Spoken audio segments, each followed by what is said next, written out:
महापौर हे संविधानिक पद आहे. महापौर म्हणजे शहराचा पहिला नागरिक.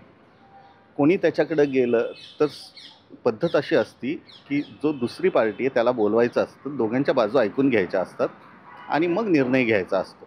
तसं न करता बालवडकर त्यांचे कदाचित नातेवाईक किंवा कार्यकर्ते जे काही असतील त्यांना बोलवलं, त्यांचं ऐकलं आणि माझं बांधकाम बंद पाडलं. त्यांनी ही खातरजमा, त्यांची जबाबदारी होती, त्या पदाची जबाबदारी होती की त्यांनी बोलून खातरजमा करून घेणं की माझ्याकडे काय डॉक्युमेंट आहे, त्यांच्याकडे काय, त्यांनी प्लॅन सँक्शन केला आहे का आजपर्यंत, मी डेव्हलपमेंट चार्जेस भरले, मी प्लॅन सँक्शन केला आहे, मी सगळ्या गोष्टी केलेल्या आहेत. मग ज्यांनी सगळ्या केल्या त्याला भुर्दंड द्यायचा आणि ज्यांनी काहीच नाही केलं त्याच्या एका अर्जावर आमचं काम बंद पाडायचं. हे महापौरांना न शोभणारं काम आहे. त्यांनी दोन्ही बाजू समजून घेऊन ते करायला पाहिजे होतं.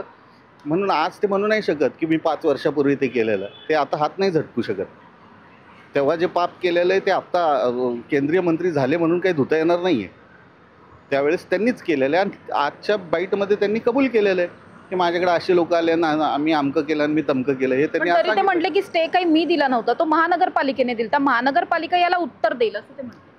हो, पण महानगरपालिका स्टे कसा देतो? कायदेशीर बांधकामावर महापालिका स्टे कसा देतो?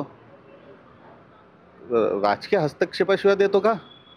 आणि आजच्या बाईटमध्ये ते म्हणतात ना माझ्याकडे लोक आले, म्हणजे त्यांनी हस्तक्षेप केला हे क्लिअरच आहे ना. नाहीतर माझं सँक्शन केलेला प्लॅन काही शहर अभियंता किंवा बिल्डिंग डिपार्टमेंटला किंवा महानगरपालिकेला काही स्वप्न पडलं होतं का बंद पाडायचं? हस्तक्षेप होता, प्रेशर होतं.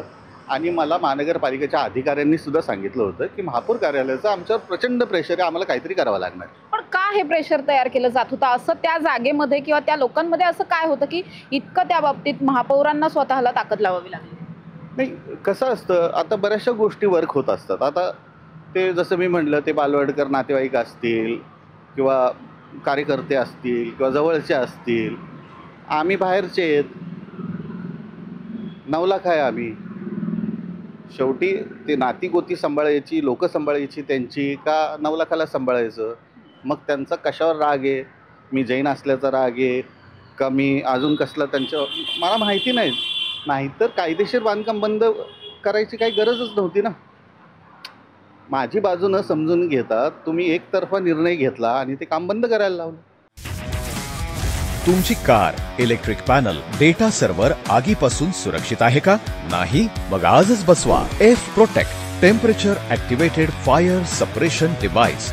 यामध्ये आहे eco friendly non toxic pressurised liquid, जे आग लागल्यास क्षणार्धात ॲक्टिवेट होऊन आगीवरती मिळवते नियंत्रण. बसवण्यास अतिशय सोपे आणि सुटसुटीत टेकालिपचे एक दर्जेदार उत्पादन एफ प्रोटेक्ट.